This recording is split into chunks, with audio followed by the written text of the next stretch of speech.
इस वीडियो को देखने की जरूरत नहीं है, बस ईयरफोन लगाएं और सुन लें।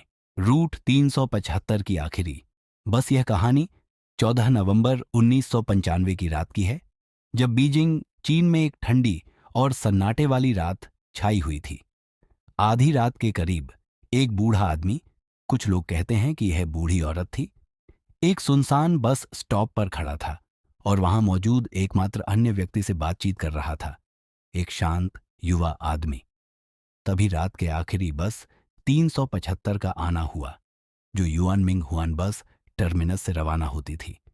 दोनों ने उस बस में सवार होने का निर्णय लिया।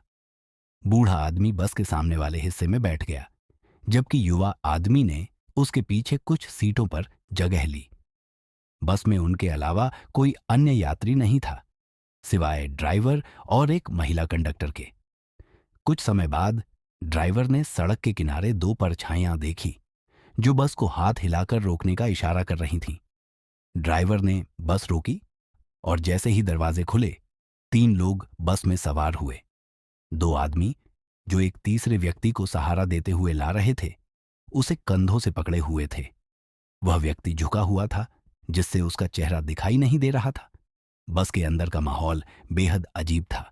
एक घना सन्नाटा और एक ठंडक सी पसरी हुई थी, जैसे चारों ओर अंधेरे का साया हो। बस आगे बढ़ी और सड़कों के किनारे एक खौफनाक खामोशी छाई रही। थोड़ी देर बाद बूढ़ा आदमी अचानक युवा आदमी से लड़ने लगा, यह आरोप लगाते हुए कि उसने उसका बटुआ चुरा लिया था। लड़ाई बढ़ गई और ड्राइवर ने उन्हें बस से बाहर कर दिया। जब वे दोनों बस से बाहर निकले और बस तेजी से उनके सामने से चली गई, तो बूढ़ा आदमी अचानक शांत हो गया। उसने युवा आदमी से कहा, मैंने तुम्हें बचा लिया है क्या? युवा आदमी हैरान होकर बोला। बूढ़ा आदमी धीमी आवाज में बोला, वो तीन नए यात्री, उनके पास पैर नहीं थे, वे हवा में तैर रहे थे, वे जीवित लोग नहीं थे। युवा आदमी पूरी तरह से सन्न रह गया और उसकी सांसें रुक सी गईं। क्या? वह पूरी तरह से अवाक था, समझ नहीं पा रहा था कि क्या सुन रहा था। बूढ़ा आदमी उसे साथ ले गया और पास के पुलिस स्टेशन में इस घटना की शिकायत करने पहुंचे। लेकिन पुलिस ने उनकी बातों को कोई अहमियत नहीं दी। किसी ने भी उन्हें गंभीरता से नहीं लिया। अगले दिन बस कंपनी ने बयान जारी किया, कल रात रूट 375 की आखिरी बस गायब हो गई।